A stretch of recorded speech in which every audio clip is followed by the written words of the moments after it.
Hello everyone. Today we are going to study the seventh lecture of the first unit. Okay. In this we will be studying the gradient. Okay. What is gradient? Okay. How it is been expressed or written. What are the types of gradients? Okay. And we are going to study in detail about types of gradient. Okay. Content. Gradients. Types of gradients. Horizontal curve. Vertical alignments. Okay. We will be also studying what is vertical curve and what is horizontal curve. Okay. So what is gradient? Right. So can you see here in this picture? Can you see this? There is a fall here, and again there is a rise here of the road. Right. It is not straight road. It is going up and coming down. Right. From the upper point, it is coming downwards and then coming upwards and then again coming up. Right. This up and down movement or the rise and fall of the road level along its length. This is the length of the road, right? This is the length of the road. Along this length of the road, if there is a rise and fall of the level of the road, then that is called as gradient. Okay, the rate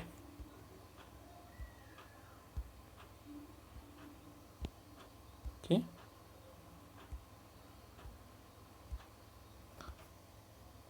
it is the rate of rise and fall of the road level. It is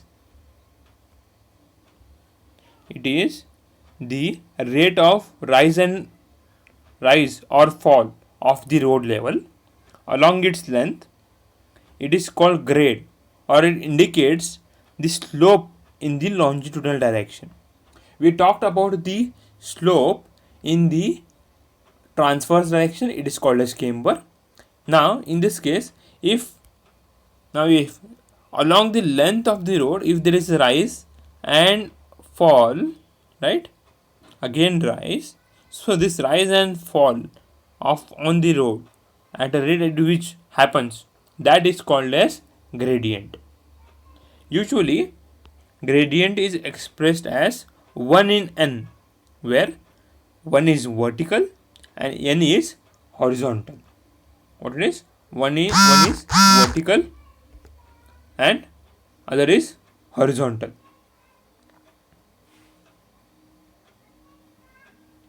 Right? You understood what is gradient?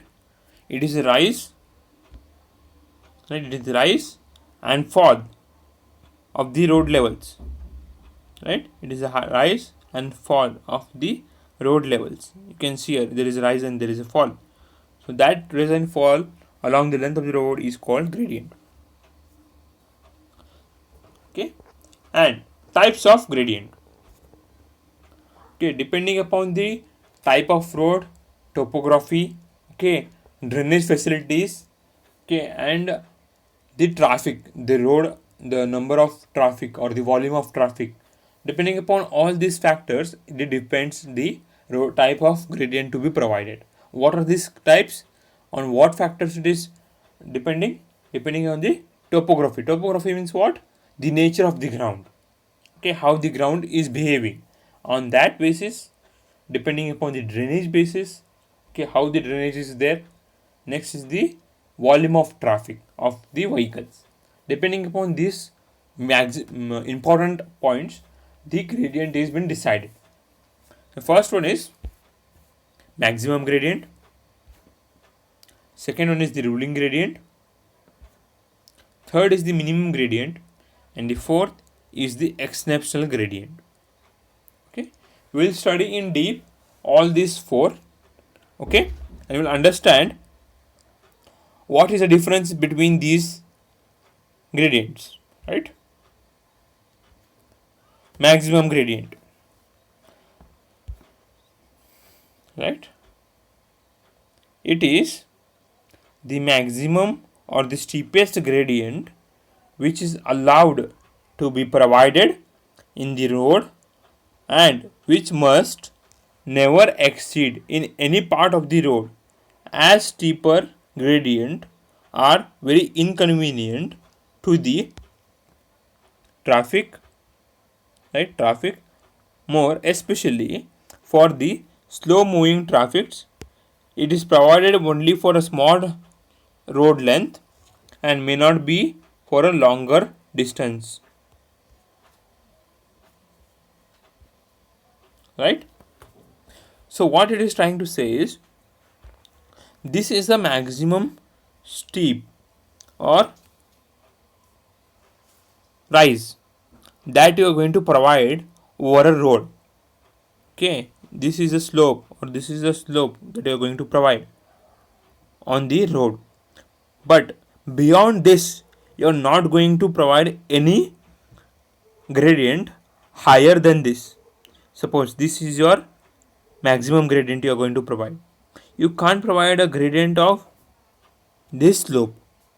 This is not acceptable. This is a maximum gradient, means what? You can't go above this gradient. Understanding what I am saying? What is a maximum gradient? It is a maximum gradient which is allowed, or the steepest gradient which is allowed to provide it over the roads, and it is not provided for a longer stretch of the road. It is provided for the small length of the road, as it is inconvenient, for the slow vehicles to overcome this gradient. As the road goes becoming steeper and steeper, your vehicles which is moving at slow space can't overcome or can't negotiate that gradient, right? So you can't go above this gradient, right? Now, one more thing we'll try to explain is how the gradient is been expressed. So in the case of flat or rolling terrain, that is your normal terrain. In case of plain terrain or the land, you are going to provide 1 in 20 as a maximum gradient. You can't go above this gradient. Okay, in the hilly areas, okay, it is 1 in 15, right? It is 1 in 15. Means what it is trying to say, you take any one unit first. Road is measured in the kilometers, so we will be measuring this also kilometers. So what is 1 here? 1 is vertical and 20 is, that is n, is the horizontal. So first take 20, that is horizontal. Now measure 20 kilometers of road, right? And there is a rise in the gradient. So rise means it goes above. So if you go 20 kilometers, right? Okay, if we go 20 kilometers, you are going to provide 1 kilometer vertical rise, right? Okay, after completing 20 kilometers, this is a start point, this is the end point of the 20 kilometers. Once you start from 0 kilometers and you cover 20 kilometers, then you are going to provide a vertical rise in the height of the road. So that slope distance, or that slope, right, is your gradient as per the IRC. That is a maximum gradient, and this is represented as 1 in 20. That is represented as 1 in 20. That is 20 is the horizontal distance after covering 20 kilometers of distance. If it is in meter, then 20 meters of distance and 1 meter of rise or fall, whichever unit you take. Okay, and in the hilly terrains it is more higher, it is 1 in 15, because the length is reducing. Okay, the length is reducing, and so the steepness also increases. Ruling gradient. So what is ruling gradient? It is a permissible gradient in the alignment of the highways. It is also referred as design gradient as the road is designed for a gradient. Okay, and thus a design engineer must aim to provide within the gradient limits, keeping in the view the modes of traffic and topography. What he is trying to say, or what is the meaning of the gradient is, ruling gradient is, the whatever the gradient is designed as per the rules set by the IRC, that is Indian Road Congress. Okay, that should be provided, and that gradient should be within the permissible limits also. Okay, and that should be within the permissible limits also, right?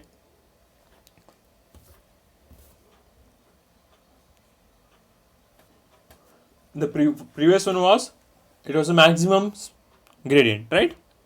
It was a maximum gradient. In this case, after designing the road and after designing the gradient for that road, that gradient it should be provided, and it should be within the permissible limits of IRC. Okay, in the case of flat terrains or the rolling terrains, it is taken as 1 in 30, means 30 kilometer distance covered for 1 kilometer rise or fall. Okay, and that steep or that slope is called as that 1 in 30 gradient, right? In the case of hilly terrains, it is 1 in 20. Keep this in mind. Okay, it is very important. This might be asked for your assignment quizzes. Keep this in mind. The ruling gradient suggested by the IRCs. Next is the minimum gradient. The gradient provided on the flat or the level roads to drain off the water is called as minimum gradient. In this case, that is the minimum gradient case, you are not providing for the rise of level to increase or decrease the level of your roadways. Okay, here you are not changing with respect to the topography or the nature.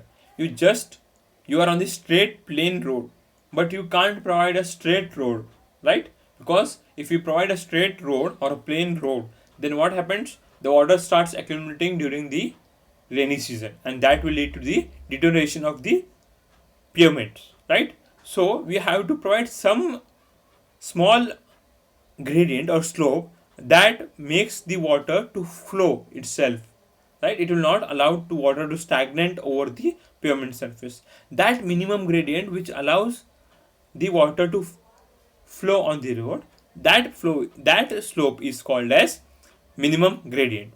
It is trying to say that same here. It should be sufficient to drain off the rainwater from the pavement surfaces, and in the general cases it is 1 in 200, right? If it is on the plain roads, right? If you are on the hilly regions or you are on the rolling terrain, which is having some sloping terrain or some increasing terrain, which is not steeper like hilly terrains, but it has some slope or some rise, right? It is called rolling terrain.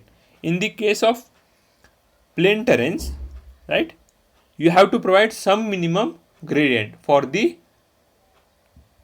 drain off of the rainwater. Okay, next is the exceptional gradient. It is a gradient that is provided under the unavoidable situations during the alignment of the road. Okay, there may be situations where grade may be provided with the either lesser than the minimum or greater than the maximum. So this is exceptional, means what? In unavoidable conditions where you can't provide the gradient which has been specified by the IRC, which might not be in the ruling gradient, which might not be in the maximum gradient, or it might not come in the minimum gradient. It is above the maximum gradient or it is less than the minimum gradient. Means it might be 1 in 400 in case of the minimum gradient. in the case of the maximum gradient, what it is, 1 in 20, right? So you can't provide 1 in 20, you have to go for 1 in 15 in the case of rolling terrain. So which are in the unavoidable conditions, depending upon the topography, depending upon the nature of the ground, right? We have to decide this unavoidable conditions are there, so that time we have to provide some which are not been acceptable by the IRCs, that have to be provided, but we can't leave it as of that. We have to provide some of the other gradients, right? So for that cases we go for exceptional gradients. Next is the horizontal curve. The geometrical arc provided at a change in the alignment or the gradient of the road are called as curves, right?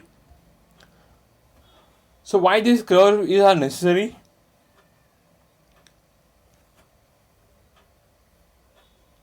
The curves are necessary for changing the direction of the road in the case of horizontal directions.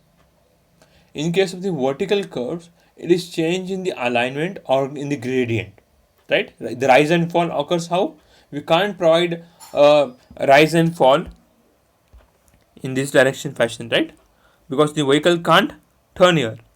So in this case, we have to provide a gradient in a curve fashion like this, right? This is called vertical curve, right? So that the vehicle can move on this curve easily, right?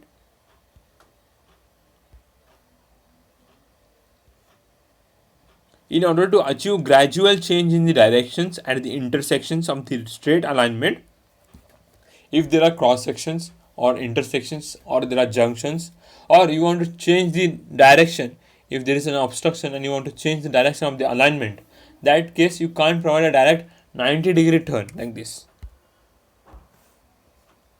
You can't provide a turn like this. You have to provide a turn like this, so that the person who is traveling at some speed, design speed on the road, he can easily negotiate that gradual change in the direction, right?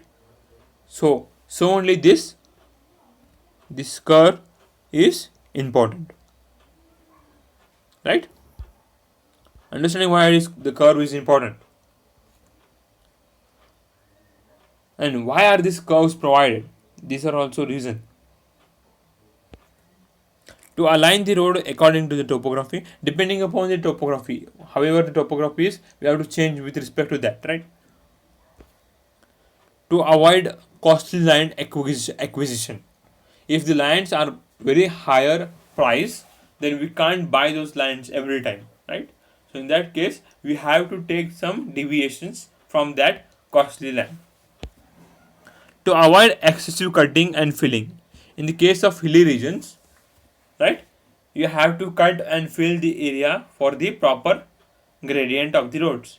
So in that, if in some cases this goes above the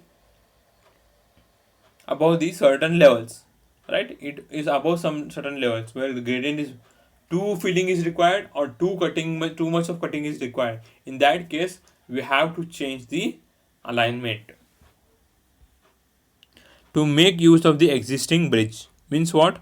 If there is a bridge here, okay, there is a bridge here, okay, and your alignment is going in this fashion like this, something like this, you have to go in this direction, means what happens? Means you have to construct another bridge over here, or you have to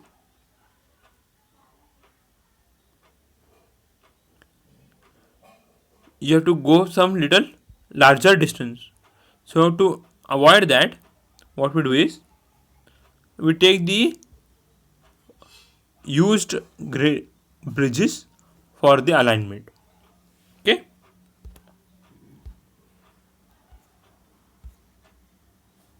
So the first type of horizontal curve is the simple curve. A curve is one which consists of single arc of a circle connecting the two straight lines and has a single radius. what it has? Single radius. There are no different types of different radius. It has only one radius, right? And it is of single arc, right? This is the arc, single arc, right? And this is the radius, same, the both these sides. That is called as simple curve. Next is the compound curve. A compound curve is a one which consists of two arcs of different radii bending in the same direction, and the center of both the arcs lies on the same side of the common tangent. So what is this? Right? In the first case it was the same radius. In this case there are two arcs. This is one arc and this is another arc. Why are there two different arcs? Because the radius of these two arcs are different, R1 and R2. Right? The radius are different, and the radius, the center of the radius lies on the, this is your center line, right? This is your reference line. They both lie on one side, on the x side. This is your y side and this is your x side. They both lie on the x side, and at center of the both the arcs, where the two arcs meet at a point, it is provided with the common tangent like this. This is what is called as common tangent. Okay, when there are two different radius, both are the center of the both the radius are on the same side, then it is called as compound curve. Okay, next is reverse curve. A reverse curve is a curve consists of two simple curves in the opposite directions that joins at the common tangent points, and the radius of the center of the radius of these arcs are on the opposite sides. Right? You will understand how it is when you see the diagram. If you see here, you can see, right? Can you see? The center of the radius is here, and center of radius is on the other side. Here you can see here.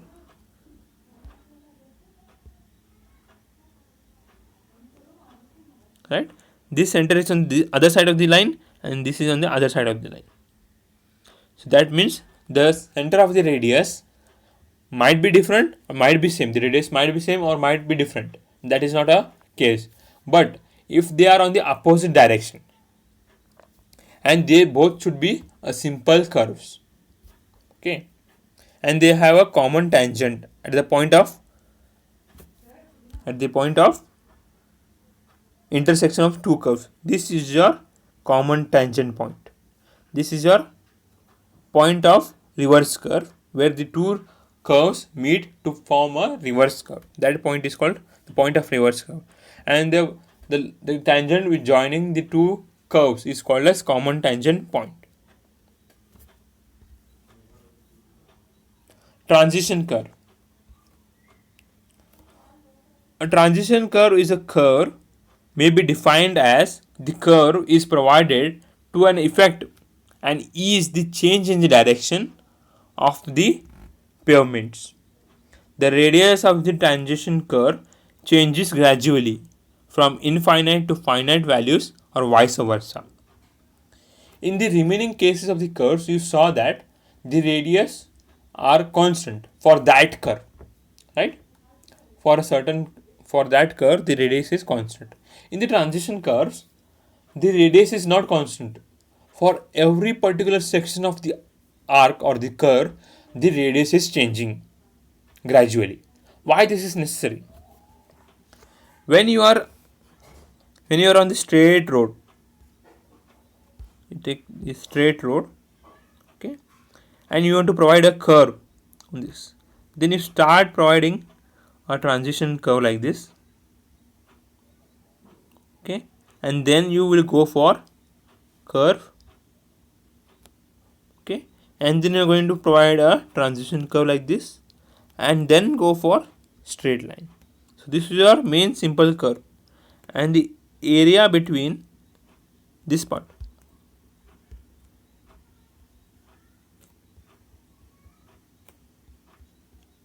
right, this part in this point, are to bring your straight road to the curve, we have to provide some transition curve so that you will bring it to that gradient or that alignment, and there is no difficulty or discomfort while turning or over negotiating the curve. For that purpose you provide a transition curve, and the radius of this will be changing. Okay, at every point the radius is different. At every point of the curve the radius is different. Okay, this is provided where? Before the start of the curve and after the end of the curve, right? This is very important in the horizontal curves. Okay, the transition curve is provided.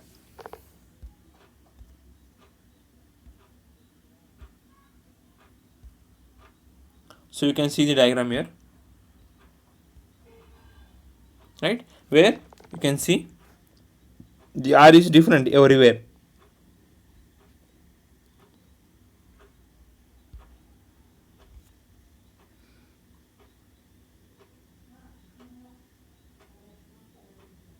Right, you can see here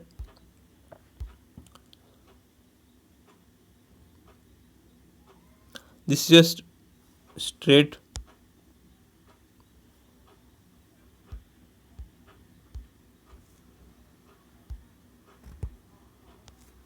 This is a straight line here from where you are. This is the point where a curve starts. Before that you have a transition curve to bring gradual changes on the alignment so there is no discomfort for the passengers. Right, the vertical curve. What is vertical curve? Curve provided along the change of gradient. In the first slide you have saw the image, right, where you can see the rise and fall. That rise and fall cannot be provided with the mountain peak like structures. We have to provide a curve over it. You had seen that first picture, right, where there is rise and fall. You have provided a curve there. So that type of curve is called as vertical curve. We provide this when there is a change in gradient. Okay, so there are two types of vertical curve. First is the summit curve and second one is the valley curve. The summit curve is when the convexity of the curve is upwards, right? When, if I show you the example, when two gradients are rising and there is a fall, there is rise in the gradient and there is a fall in the gradient, right? This type of curve, right, is called as summit curve. When there is a summit, this point, the highest point is called as summit. It is what it is called. It is called as summit curve, right? The curve is plotted on the summit of the road, so it is called summit curve. You know what is valley, right? The deepest point of the mountains or the hills is called as valley.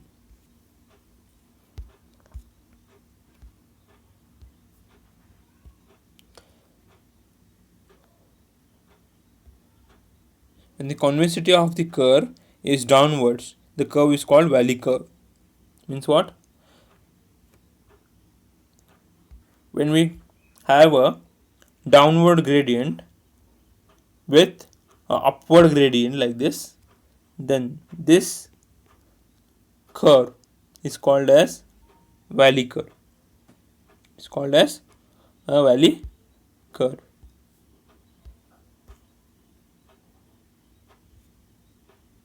Right, you can see here this is called as valley because there is a rise, right, there is a rise downward and there is again increase here. So that point is called valley point, and the curve provided there is called as a valley curve. Next is the summit curve. This is a point of summit and this is a curve provided over summit point curve, so it is called as summit curve. This is an example to show where the summit curves and the valley curves are. Thank you for this. This is an important lecture for you. Okay. Thank you everyone.